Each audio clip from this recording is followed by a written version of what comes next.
എല്ലാ സുഹൃത്തുക്കൾക്കും നമസ്കാരം. 5000 വർഷം മുമ്പ് മാനവരാശിയുടെ അഭിവൃദ്ധിക്കായി അർജുനനെ നിമിത്തമാക്കിക്കൊണ്ട് ഭഗവാൻ ശ്രീകൃഷ്ണൻ നമുക്ക് അരുളി ചെയ്ത മഹത്തായ വചനമാണല്ലോ ഭഗവത്ഗീത. സർവോപനിഷദോ ഗാവോ ദോഗ്ധാ ഗോപാലനന്ദനഃ പാർത്ഥോ വത്സസുധീർഭോക്താ ദുഗ്ധം ഗീതാമൃതം മഹദ്. എല്ലാ ഉപനിഷത്തുകളെയും ചേർത്ത് ഒരു ഗോവ് ആയി കണക്കാക്കാമെങ്കിൽ ആ പശുവിൽ നിന്നും കറന്നെടുത്ത പാലാണ്, ശ്രീകൃഷ്ണൻ കറന്നെടുത്ത പാലാണ് ഭഗവത്ഗീത. അതായത് എല്ലാ ഉപനിഷത്തുകളുടെയും സാരമാണ് ഭഗവത്ഗീത.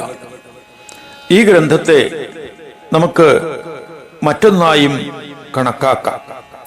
നമ്മൾ ഒരു ഇലക്ട്രോണിക് സാധനം വാങ്ങുമ്പോൾ അതിൻ്റെ കൂടെ അത് എങ്ങനെയാണ് പ്രവർത്തിക്കേണ്ടത് എന്നതിൻ്റെ ഒരു ലഘുവിവരണ പുസ്തകം കൂടി ലഭിക്കും. ഈ കാറ്റലോഗിൽ അതിൻ്റെ ഘടകങ്ങളും അത് പ്രവർത്തിക്കേണ്ട രീതിയും വിവരിക്കുന്നതായിരിക്കും. TV, ഫ്രിഡ്ജ്, ഇങ്ങനെ ഏത് ഇലക്ട്രോണിക് സാധനം വാങ്ങിയാലും ഇപ്രകാരം ഒരു കാറ്റലോഗ് ലഭിക്കും.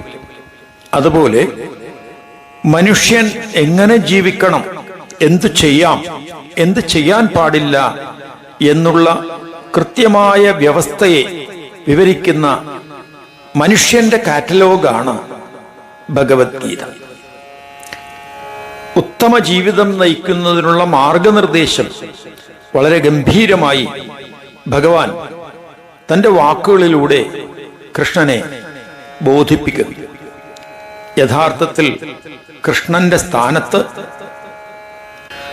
അജ്ഞാനതിമിരത്താൽ ആകുലരായിരിക്കുന്ന നമ്മൾ ഓരോരുത്തരുമാണ് എന്ന് ചിന്തിക്കേണ്ടിയിരിക്കുന്നു.